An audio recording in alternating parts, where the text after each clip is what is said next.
যাবজ্জীবন সহ বিভিন্ন মেয়াদে সাজাপ্রাপ্ত ৫৭ বাংলাদেশিকে মুক্ত করতে আইন অনুযায়ী সর্বোচ্চ চেষ্টা চালাচ্ছে সংযুক্ত আরব আমিরাতের বাংলাদেশ দূতাবাস। এদিকে বিক্ষোভকারীদের গ্রেফতারে ইন্ধন দেওয়ার অভিযোগ অস্বীকার করেছে কনসুলেট অফিস।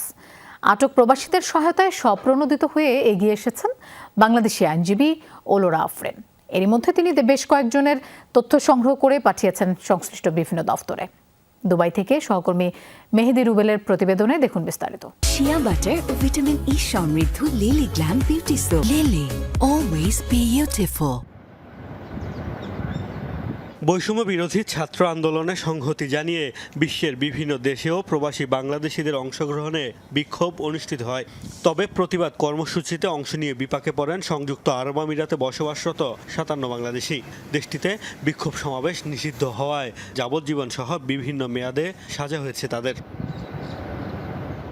রাজনৈতিক পট পরিবর্তনের পর এখন দাবি উঠেছে এসব প্রবাসীকে মুক্ত করার। দেশটিতে অবস্থিত বাংলাদেশ দূতাবাস বলছে, বন্দীদের নিয়ম মেনে আইনি সহায়তা দেওয়ার সাধ্যমতো চেষ্টা করছে তারা।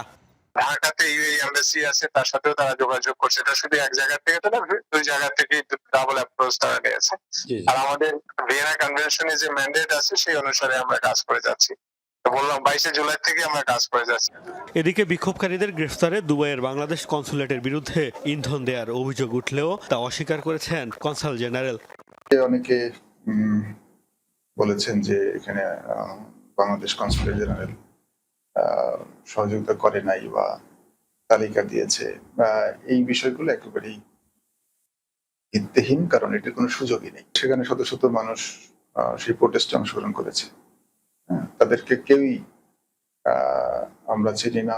সাজাপ্রাপ্ত আসামিদের আইনগত সহায়তা দিতে নিজ উদ্যোগে কাজ করছেন প্রবাসী বাংলাদেশি আইনজীবী ওলোরা আফরিন। এরই মধ্যে আটক বেশ কয়েকজনের তথ্য সংগ্রহ করে সংশ্লিষ্ট দফতরেও পাঠিয়েছেন তিনি। তবে আপিল শুনানিতে লড়তে হলে আইনজীবীকে হতে হবে আমিরাতের নাগরিক। আমি অ্যাটলিস্ট এই জায়গায় থেকে বিনা খরচে নিজের মতো করে এই যে লিস্ট কালেক্ট করা, আমি লাস্ট 10 দিনে প্রায় 10,000 কিলোমিটার ট্রাভেল করেছি। Sharjah, Dubai, Abu Dhabi, Fujairah, even people from Al Ain, Chittagong, Bangladesh, সবাই আমাকে ফোন দিচ্ছে এবং এরা জানে না এটা কোথায়। এই আইনজীবী বলছেন, দ্বন্দ্বপ্রাপ্তরা কে কোন কারাগারে আছে সেই তথ্য না থাকায় তৈরি হয়েছে জটিলতা। আর আপিল করতে জনপ্রতি ফি প্রয়োজন অন্তত ৩,০০০ দিরহাম।